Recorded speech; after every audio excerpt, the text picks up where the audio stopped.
Well, I got the best out of that, Hank. She's empty. We'll have to get some more fuel later on. Hopefully that'll do us for the rest of the winter. Hopefully.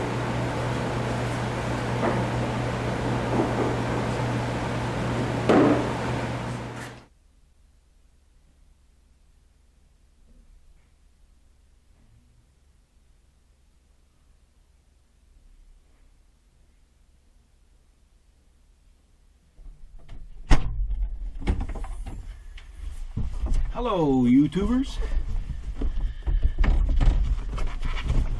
Good morning to you all. I hope that you can see me all right, and if you don't, you're probably lucky anyway. What's going on? Well, first of all, I have to apologize. Yesterday was the first day of spring, and yes, folks, we got dumped on. We got a major dump of snow. The problem is that I had somebody's Kubota RTV in, a customer, well actually a YouTube viewer from the local area who saw our videos and decided to bring his machine in, which was really nice and turned out to be a real nice guy. And we had a couple of days work to do on his machine, and so yesterday morning it started to really snow. It was kind of unexpected when we booked it in. And of course, when it started to snow, I said, boy, no, this is really coming down hard and heavy. So I said, well, we better try to get this done, because we were supposed to have a lot of rain following it. And I just couldn't get at it just couldn't take the time to do the video. It was kind of crazy. At the end of the day, I knew he would want his machine, so he did. So he came and picked it up, and we had 99% of it done, so, or 95% of it done, so it worked out okay. And he got to, he lives up in a cabin, so he ended up having to come and get it and go push. Amazing machine. It worked out really well. We made some custom brackets that go up here, say, and it has programmable LED lighting, so it worked out really good. I don't think it's been done on an RTV before. I didn't record it because, to be honest with you, I forgot to ask him if he'd mind I recorded it, and I didn't ask him, and of course really didn't have time, because we squeezed a lot of work into the 2 days. So the object here this morning is to try to get rid of some of that slush and that ice that's there, and probably go down the back, because I said yesterday, when I finished it yesterday evening, I said, well, we might as well just leave it. The rain will take care of the rest. But anyway, apparently the rain, we're not going to get the rain we're supposed to get. It is mild out. Now it's showing minus 50 or plus 15 degrees Celsius. That's because the furnace has been on here in the garage. Don't let that fool you. It won't get plus 15 till probably August. So it's going to be a bit of a rough one, guys. But I got to try to get rid of some of that slush. And yes, it ran out of fuel in our fuel storage tank, which is okay because it's winter fuel, and the winter is just about over. I still have 3/4 of a tank here, so that's good. So when I do fuel up again, now I'll fuel up with some summer fuel. And my lovely wife is down there cleaning out around the gate. As you can see, I'm getting rid of a lot of the slush and the ice here.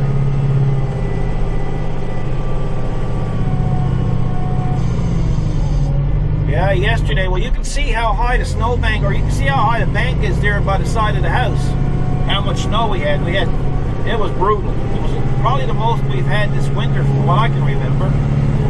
And it was kind of funny, because some of you might have noticed the RTV, the 1100 RTV in previous videos, just as Kathy was passing by. I did give a glimpse of it, showed a little tiny bit of it, and it was amazing because I had taken the thing out to try it. I said, well, there's one thing about it, with some snow down, I can try it. So at the time, the driveway wasn't done at all. We had, oh my Lord, we probably had 20 to 25 centimeters by then. And it was heavy snow. So it was kind of not soggy wet, but it was, you know, it was definitely adding weight to the snow. So anyway, Kathy and I get in this machine and we back out into it. Now this machine has chains on all four wheels. And anyway, we back out of the garage.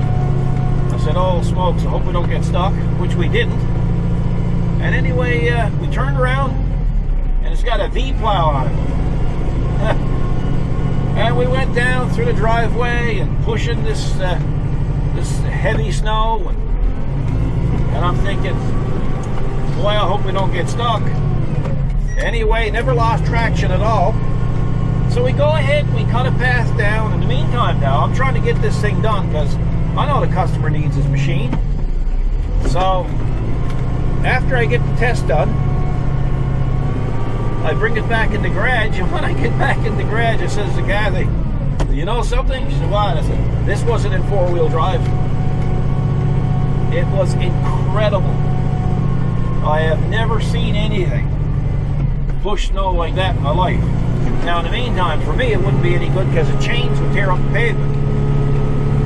But at the same time, I mean, man, that thing can push anything with chains on it. So, just as I got it back in the shop, the customer called, and the customer says, can I come and get my machine because I really need it?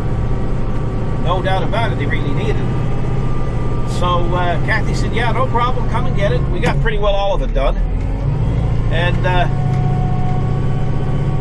I had to jump aboard the 5740, this one, and of course, do the driveway. So I never had any time to tape it. So I know how a lot of you people really like the snow clearing videos, and we appreciate the fact that you like them too. So that's what happened, and that's the reason for the title.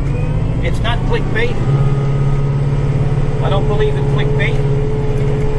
Sometimes I'll add a title to a video that'll, you know, probably pique your interest, but it's an actual reason. It's not something made up. You know, like I don't put down this one is all about porn and then put down a tractor totally stripped down.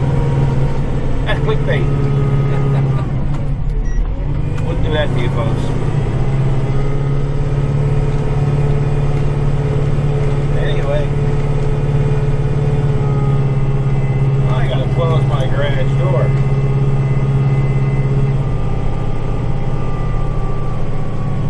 Come on, garage door, cooperate. There you go. So anyway, for the first day of spring, I don't know. This old winter's kind of getting long in the tooth. I don't mind winter. But you know, the first day of spring should be the first day of spring. But then again, we don't have any natural disasters or anything like that. The closest we came was a couple of weeks ago with that wind. And we got that straightened away.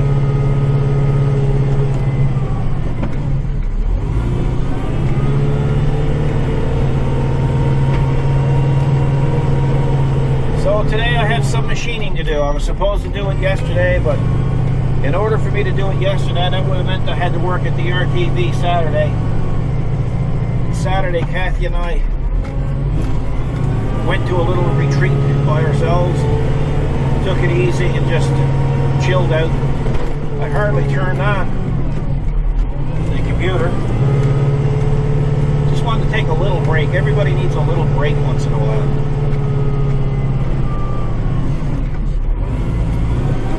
Everybody same way.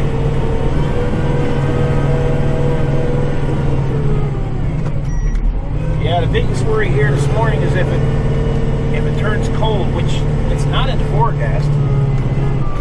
I don't know if you guys can see the ambient temperature there, but it says +2. So +2 Celsius.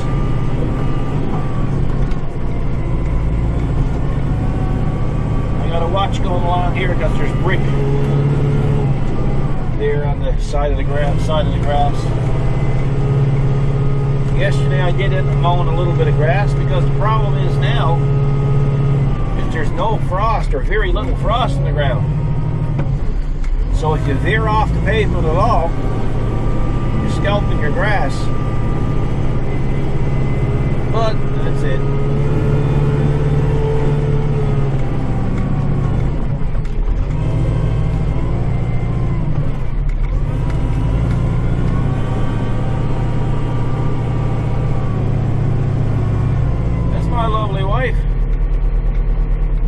I don't even think she knows we're taping or she'd waved.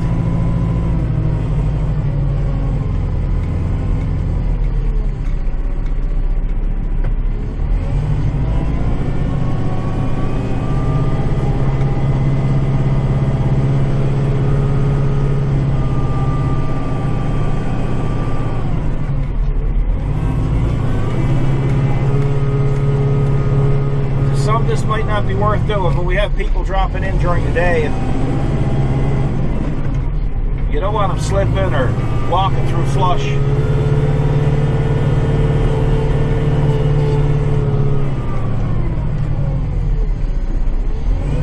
And it's a good way to start one's day in a tractor.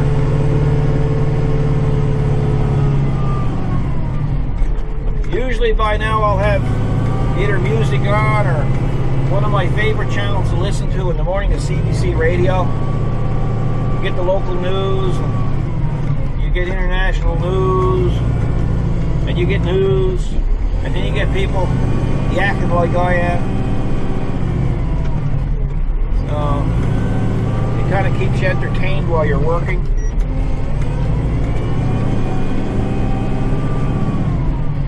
What else is new? What else can I tell you that happened? Oh yes, our little fiasco with our Amazon package that got lost.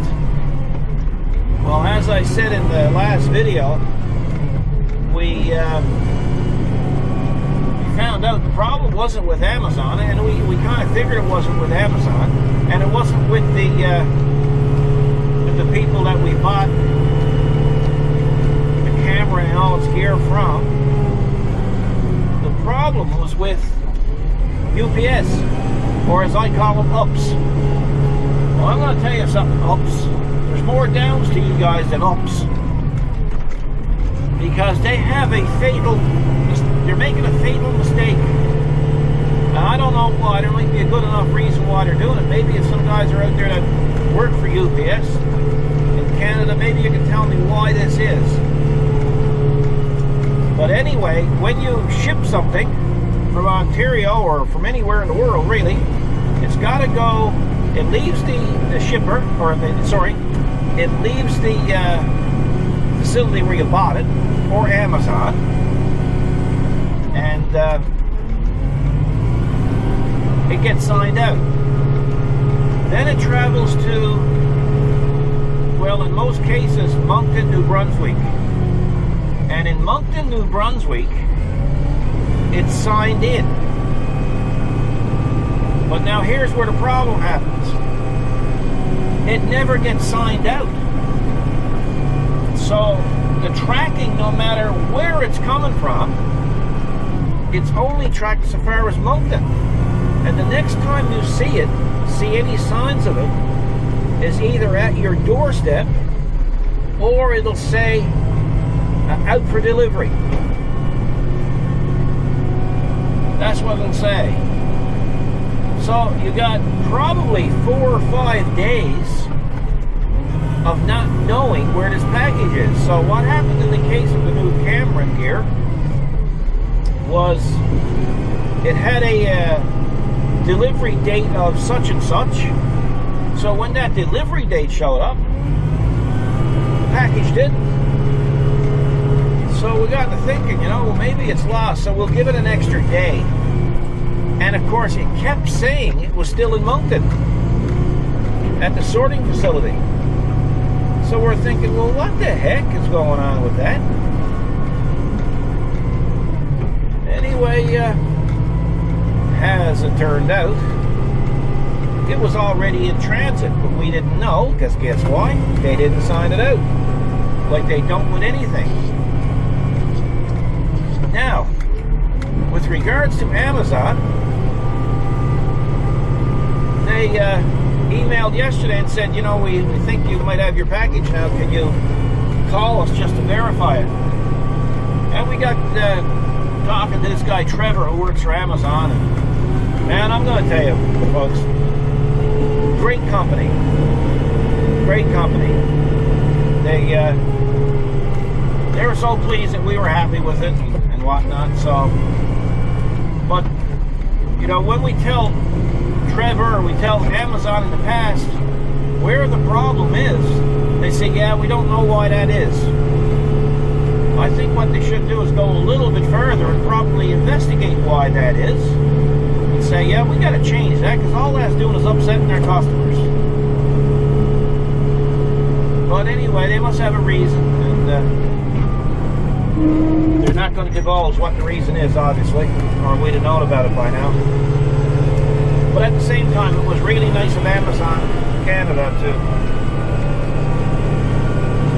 to let us know that, or to even try to straighten it out.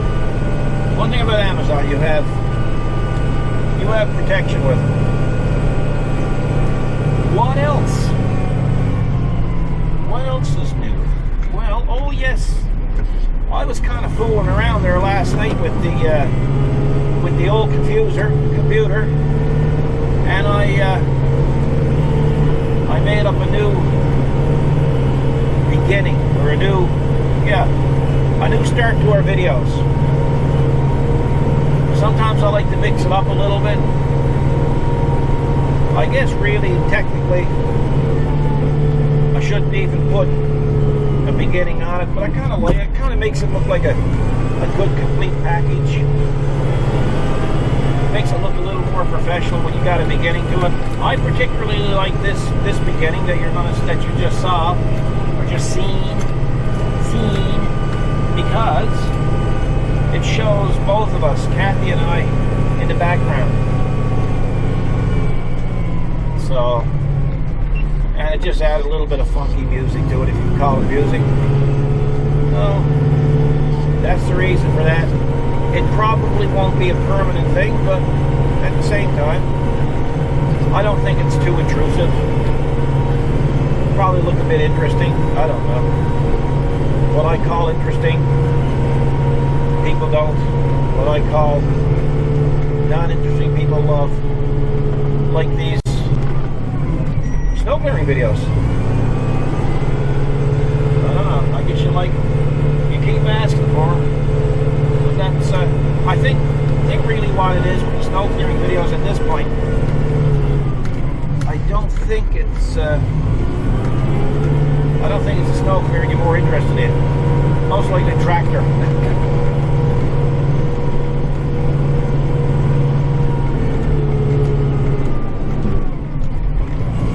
Kind of funny here yesterday, because as soon as the snow started, you had the guys that gets paid by the push going around clearing their lots. Really funny, and they're still at it this morning. It's amazing. It really is. They're going around cleaning lots with nothing on them.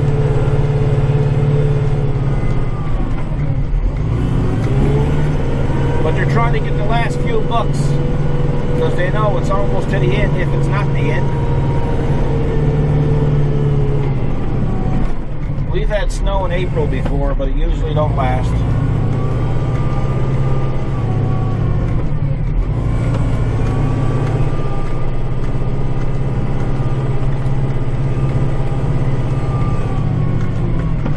But it's still worth doing it, and it's a chance to have a little chat with y'all.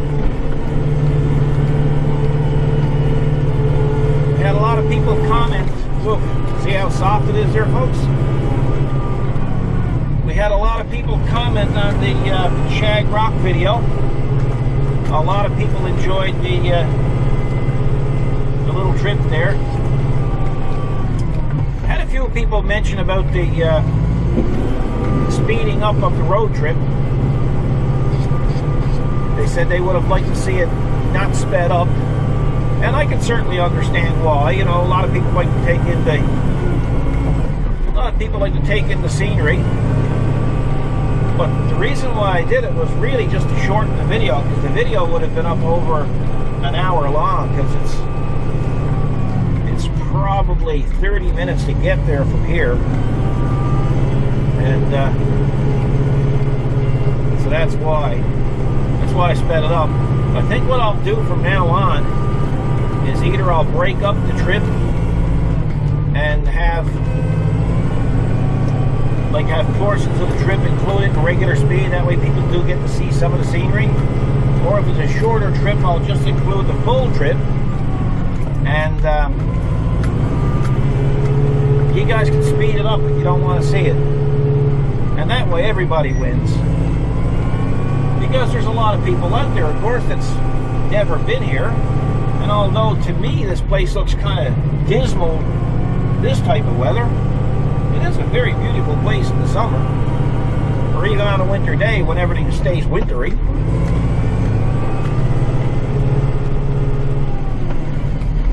So it is what it is. A lot of people have said they'd love to see Newfoundland based on watching our videos. Some of them actually came here. So I guess in some small way it's been good for we've contributed a little bit to tourism.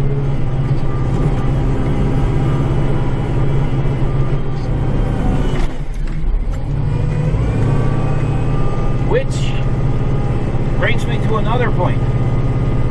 The Canadian drone laws. I don't know, folks.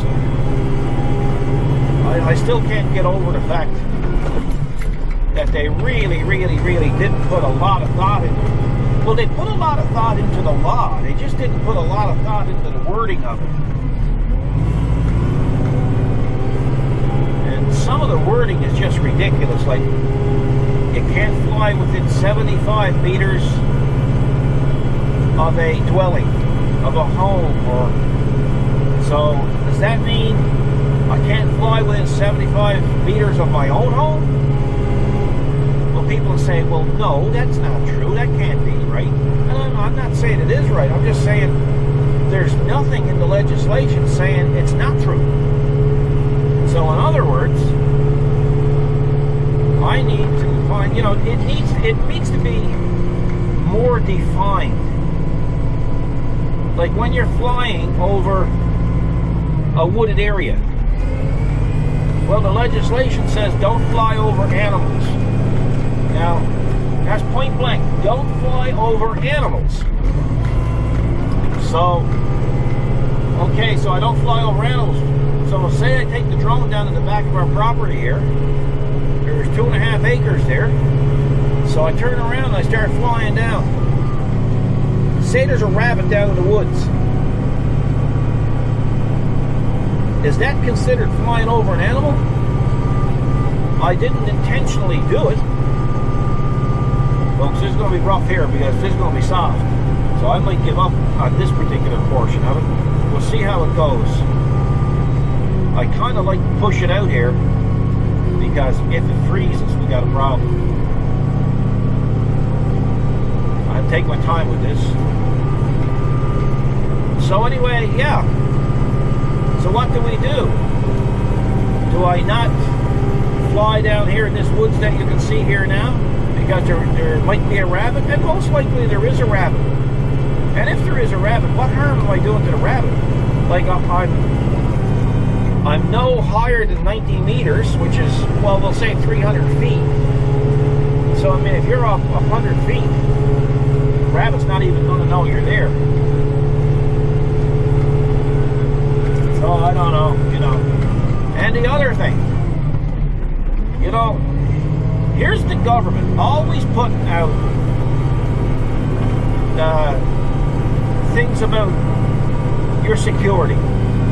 You know, don't let people know, you know, your social insurance number and all of this old stuff. And what do they do with the drone laws? They say you can't fly your drone unless your name, your phone number, and your full address is on your drone.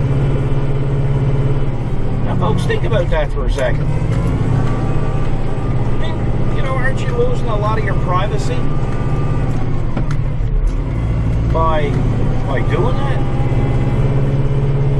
So, I don't know. And some of the wording in it, the spelling alone makes it look like it was written up by a non-educated person. It's unbelievable. To be honest with you, it's almost embarrassing. So I don't know. What else? Well, somebody asked me the other day, we did a video a few years ago on the SS Kyle, which is in Harbour Grace, Newfoundland. You guys can Google it, or you can check out the link in the description here, and check out our link, and it will just click on, direct you right to that video. Anyway, we did this video of this 100-year-old ship that was pretty well ran aground there in the 1960s, and it was unbelievable how many people actually loved that video. We even made it on the provincial news with it. It was kind of cool. The old ship got some recognition. I've been looking at that ship there since I was a boy, and trying to. If you look at the video, the music that I used was like the ship was sleeping, and I didn't want to disturb it. So anyway, we flew over with the drone, and boy, you know, people really liked the video. A lot of people said they're going to come to Newfoundland just to see the ship. There's a lot of mariners out there too, you know. Anyway, somebody posted there just last week, actually. They said, can you do another video? Or no, they asked me if the ship was still upright. And of course it is, but you know, it's like every year it gets a little bit more deteriorated. You know, it's a sad sight, folks. There's no doubt about it. But then again, there's nothing much you can do about it. It's an old ship. It's gone aground. It can't be moved. Well, I guess it could be moved. They moved to Concordia, so. But anyway, they're not going to move it. It's just too expensive. So I told the guy, I said, yeah, it's still there. But I said, I'll tell you what I'm going to do. I'm going to do another video as soon as the weather breaks, because we have some new drones, as you know, and we can do a much better video this time because we have better equipment.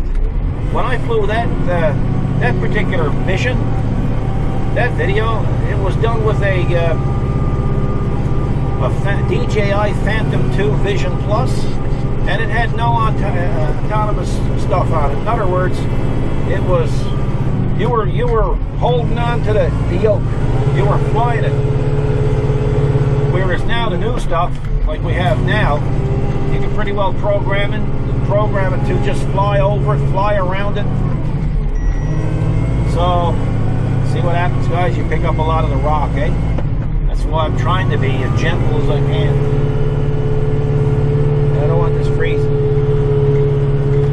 Yeah, so I promised that I would, or I suggested that I would do another flyover, do another video. There's a DC-3 right by it that was donated by a Pike group of companies, and I know Mr. Pike quite well, and he donated the plane there because he's a resident of Harbour Grace, and of course Harbour Grace was one of the stop-off points for Amelia Earhart when she was flying.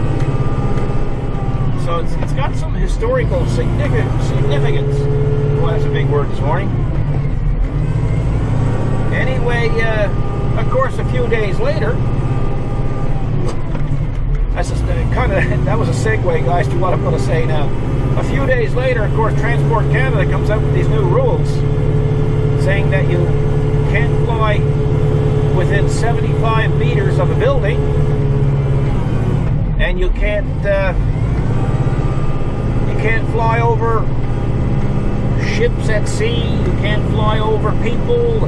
So anyway, and I can't even fly if there's anybody around me, 75 meters around me.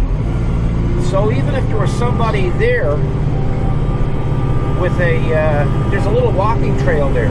So if there's somebody there walking their pooch or something, technically I can't even fly. So that trip is, or that flight, or that video is definitely out.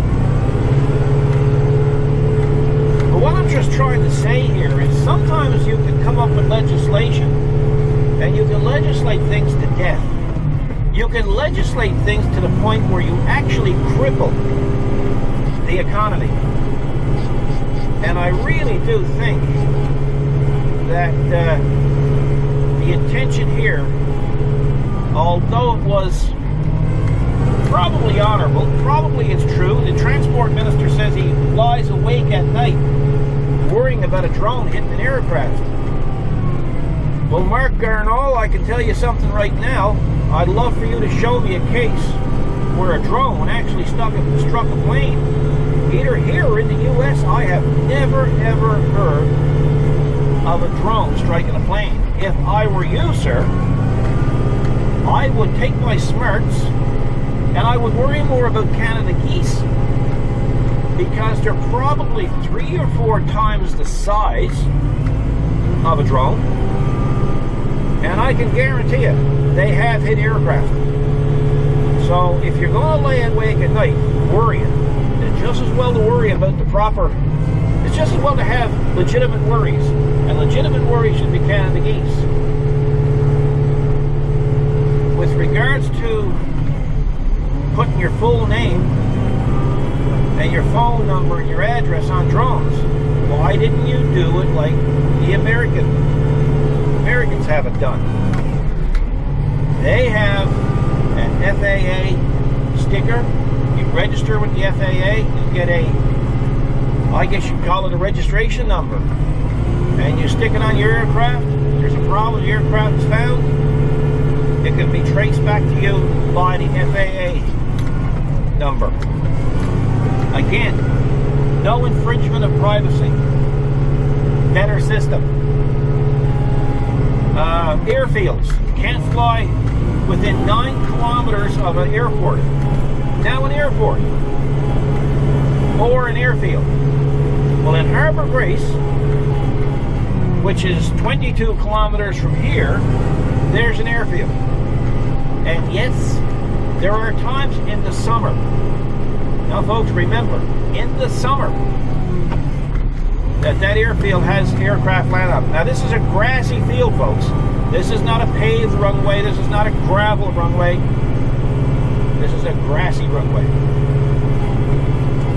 So, just because that's considered an airfield, nobody within the center of that airfield, 9 kilometers away, can fly. So the people of Harbour Grace and 9 kilometers around the center of that airfield is crap out of luck when it comes to flying their drone. Now, what significance does this have to everybody else in the world? Well, I'm going to tell you what significance it has. If the Canadian government can get away with this, there's plenty of petitions out right now trying to get these laws reversed. If this sticks, these ridiculous regulations, that means that the American government could adopt them. That means that any other government can adopt them, which means that basically the drone industry is killed. Now just think about it. Back in the day when the automobile was invented, just think about the time there was a first fatality or a first accident, and we all had that attitude. Where would the automotive industry be today? Planes, aircraft, helicopters, anything. Just imagine when a helicopter flew over and for the first time, and somebody decided to carry a camera, and somebody decided to say, well, somebody realized, hey, that's an invasion of privacy here. We should ban all helicopters. We should make life so tough for helicopters that we can't permit them to fly anymore, or we'll make the legislation so tough, so stringent that they won't be able to fly. Now, by the way, folks, if I go down to this Harbour Grace, if I fly within 9 kilometers of this Harbour Grace airfield, which is not used again in the winter, and I get caught, that's a $3,000 fine. Yes, $3,000. Now, I know situations a while back where people got off with murder, people got off with major drug busts, and they never had to pay $3,000. Like, it's just getting to the point where our governments are becoming friggin' ridiculous. It really is. And you know, I often wondered sometimes, like I'm really not a supporter of Donald Trump, but you know, and it really don't matter to me about Donald Trump, because Donald Trump really don't have any impact on me personally, and I certainly don't believe in some of the things that he said, and I mean, and I know it's your right to disagree with me, and I understand that. But I can tell you something right now. I can certainly understand how and why he got elected. Because people are just fed up with the way that they're being treated. So, you know what? Maybe in Canada, we need a Donald Trump. Never thought I'd say it, but I mean, it's kind of true. You know, somebody should have looked at this legislation and said, well, you know, folks, you guys should go back to the drawing board, because you're going to cripple the drone industry in Canada, for one thing. But the big picture here is we're living on an island that's probably, I'm going to guesstimate, you guys can Google it, I'm thinking probably the 8th largest island in the world, with a substantially small population. The population being around, I'm going to say, 550,000. Okay? There is vast amounts of property, land. And there's lots of places that I can fly our drones. But the real interesting areas are not the wooded areas. The real interesting areas are like flying over the SS Kyle, like I've done in the past. That's what people want to see. That's what attracts people to the province. Things like that. Flying over this Kyle that's been parked there, well, probably 103 or 104 years right now. That's what brings people to the province. Now, not being able to fly over it means that there's going to be a lot of people missing out on that particular view. So, we've potentially lost, I don't know how many tourists because of that. You know, our oil industry is dead. Our fishing industry is in critical condition. Our crab fishery is just about shot. Our shrimp industry is not looking any better. Unions squabbling over union members with the fishery. In the words of our government, we're technically bankrupt. We pay the highest taxes in Canada. The small portion of people that are working here are paying through the teeth in taxes. We even pay a levy to live here. Yes, folks, we do. we pay a levy to work here. So that being said, when the Transport Canada and the Canadian government came out with these rules, what do you think that did for tourism? It certainly didn't help it. I mean, there's a lot of people too that fly drones that would like to come here just to fly their drones. Really. I can understand not flying drones by airports, and I know there's abusers out there. But you know, folks, there's people out there abusing automobiles. But we don't ban everybody from it. We need to change our way of thinking. We need to. Because pretty soon we're going to be legislated to death. We're not going to have any rights. And we're just going to be like zombies living in existence. And here we are in a province that can use all the tourism it can possibly get. A lot of people rely on it. Bed and breakfast rely on it. I mean, we've had tourists come to visit us through our YouTube channel. And I mean, while they were here, they bought fuel, they bought groceries, they paid fees to get in to see certain attractions. You know, like, it all contributes to the economy. But when you start doing stupid stuff, like the Canadian government has done here in the case of drone legislation, you know, it's time to sit back and rethink. So folks, that's where I'm to with it. I'm sorry for babbling on too much, and I know some people have said, why don't you do more and talk less? Well, yeah, I know. But you know, the beauty of all that is thankfully, the Canadian government haven't put legislation on YouTube videos on how much talking is prohibited or allowed. So, that's it, folks. We gotta go. Goodbye. Thanks for watching.